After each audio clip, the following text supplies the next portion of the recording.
মুখ্যমন্ত্রীকে গন্ডাছড়ার পরিস্থিতি দেখে আসার আহ্বান বিরোধী দলনেতার। গন্ডাছড়ায় হিংসা বিধ্বস্ত এলাকা পরিদর্শনের পর বেশ কিছু দাবি তুলল সিপিআইএম। শুক্রবার এই বিষয়ে এক সাংবাদিক সম্মেলন করে সিপিআইএম এর রাজ্য সম্পাদক জিতেন্দ্র চৌধুরী তিনি সেখানকার পরিস্থিতি দেখে উদ্বেগ প্রকাশ করে রাজ্যের মুখ্যমন্ত্রী, মুখ্য সচিব ও পুলিশের মহানির্দেশককে প্রতি আহ্বান জানান তারা যেন একবার গন্ডাছড়া পরিদর্শন করে আসেন। সরকারের সদিচ্ছা ও সঠিক নির্দেশনার অভাবে গন্ডাছড়ায় হিংসাত্মক পরিস্থিতির সৃষ্টি হয়েছে। জিতেন্দ্র চৌধুরী ত্রাণ শিবিরের দুরবস্থার কথা উল্লেখ করে জানান, খাদ্য, স্বাস্থ্য ও শিক্ষার সুব্যবস্থার দাবি তুলেন। ক্ষতির পরিমাণ যেন সঠিকভাবে নথিভুক্ত করা হয়, সে সঙ্গে উপযুক্ত পুনর্বাসনের দাবি করানো হয়। তার মধ্যে ১৬৫টি পরিবার যে পরিমাণ ক্ষতি হয়েছে সেক্ষেত্রে সরকারের দেওয়া ৯৫,০০০ টাকা কিছুই না। তাছাড়া ক্ষতিগ্রস্ত ব্যবসায়ীদের স্বল্প সুদে দীর্ঘমেয়াদী ঋণ দেওয়ার দাবি জানান। সেখানে নিয়মিত এসপিও ক্যাম্প রাখার জন্য বলেন। তিনি দাবি করেন, কমিউনিস্টরা সবসময় নিজেদের জীবন বাজি রেখে শান্তি সম্প্রীতির জন্য লড়াই করে। এগুলো দেখে উপলব্ধি করেছি যারা সরাসরি যারা ক্ষতিগ্রস্ত এবং অন্যান্যভাবেও বাজার ইত্যাদি না মিলার কারণে, কাজকর্ম না হওয়ার কারণে প্রায় গোটা গন্ডাছড়া মহকুমার জনসাধারণই এই ক্ষেত্রে কোনো না কোনোভাবে এফেক্টেড। অবশ্যই এই ১৬৫ পরিবার সবচেয়ে বেশি এফেক্টেড। তো আমরা প্রশাসনের কাছে, সরকারের কাছে যে দাবি রাখবো, যে সাজেশন আমরা রাখবো প্রাথমিকভাবে, যে এই পরিবারগুলো যতদিন না তাদের বাড়ি ঘরে ফিরতে পারছেন, এই যে ক্যাম্পের অবস্থা বললাম, সেই ক্যাম্পে শুধু ক্যাম্পে কোন রকমে একটা মাথা গোজানো ঠাই করে দেওয়া না, তাদের প্রপারলি খাওয়া, পড়া, স্বাস্থ্য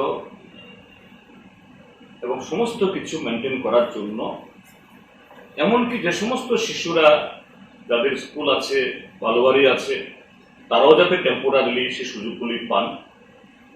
যতদিন সে ব্যবস্থা না হয়, তাদের এই স্কুলে হোক বা অন্য কোনো একটা ভালো জায়গাতে তাদের এটা করতে হবে। ২, আমরা কথা বলেছি প্রত্যেকটা পরিবারের সাথে যে আপনাদের যে এত ক্ষতি হল, বিশাল ক্ষতি হল, এগুলো সরকারের তরফ থেকে সাধারণত রেভিনিউ ডিপার্টমেন্ট লোক তারা গিয়ে অ্যাসেসমেন্ট করেছে কিনা। দেখা গেল তাদের আলোচনা অনুযায়ী ঠিক প্রপারলি সেরকম ভাবে নথিভুক্ত করেনি। কেন এটা করা দরকার? কদিন আগে দেখেছি সরকার যে এই ৯৫,০০০ টাকা না কত টাকা করে জানি মাথা পিছু এরকম কিছু স্যাংশন করেছে, কিন্তু তাদের বাড়ি ঘর, সম্পত্তি, দোকানপাট এবং অন্যান্য যে এই জীবিকার যে উৎসগুলো যেরকম ভাবে ধ্বংস হয়েছে, ৯৫,০০০ টাকা তো নস্যি। কিভাবে তারা পুনরায় তাদের এই জীবন জীবিকা এটাকে আরো সুন্দরভাবে গড়ে তুলবে? কাজে ইনটু 2 তাদের কি পরিমাণ ক্ষতি হয়েছে এগুলো রেকর্ড করা দরকার। ১৬ আনা যদি নাও হয়, কিন্তু কিভাবে তার ম্যাক্সিমাম তাদের সে কম্পেনসেশন দেওয়া যায়, সরকারকে সেই ব্যবস্থা অবশ্যই করা দরকার, সেরকম ভাবে প্ল্যানিং করা দরকার। এবং সেই জায়গায় আমরা বলবো ক্যাশ বাড়িঘর তৈরি করা এবং আরো অন্যান্য কিছুর জন্য তো সাহায্য করতেই হবে। এখন যাদের ব্যবসা বাণিজ্য, এমনকি চাষবাস, এখন বর্ষার সিজন, মানে ঠিক মতো যদি টাইমলি রোয়া না লাগানো যায়, চাষ হবে না। তো এই ক্ষেত্রেতে তারা তাদের যাতে জীবন জীবিকা পুনরায় গড়ে তুলতে পারে।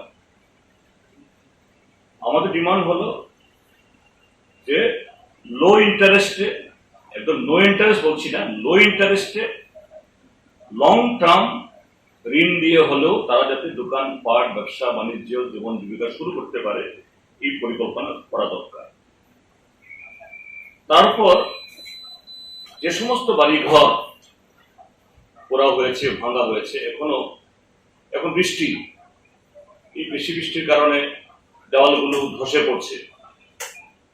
এক্ষুনি যদি এগুলি ধ্বংসাস্তূপ সরিয়ে যে ওয়ালগুলো অন্তত টিকে আছে রক্ষা করার ব্যবস্থা না করা হয়, তাইলে এটা রক্ষাই করা যাবে না। কাজেই এর জন্য অর্থ সাহায্য তো করা দরকারই, বা অন্যান্য ম্যাটেরিয়ালটা দিয়ে। পাশাপাশি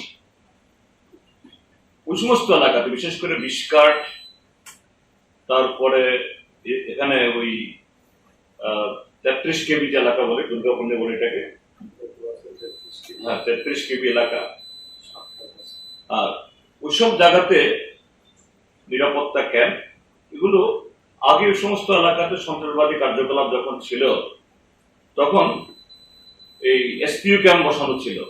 এই গভর্নমেন্ট আসার পর এসপিইউ ক্যাম্পগুলো তুলে নেওয়া হয়েছে। এসপিইউ ক্যাম্পগুলো যদি থাকতো আজকে এই ঘটনা সেরকম ভাবে হতে পারতো না। কাজে শুধু এসপিইউ দিয়ে হবে না, ওই জায়গাতে সেখানে ঠিক সেরকম এডিকুয়েট সিকিউরিটি অ্যারেঞ্জমেন্ট, যতদিন না সারা মহকুমাতে বা ওই এলাকাতে শান্তি সম্প্রীতি সেরকম পরিবেশ ফিরে না আসে, এটা করা দরকার।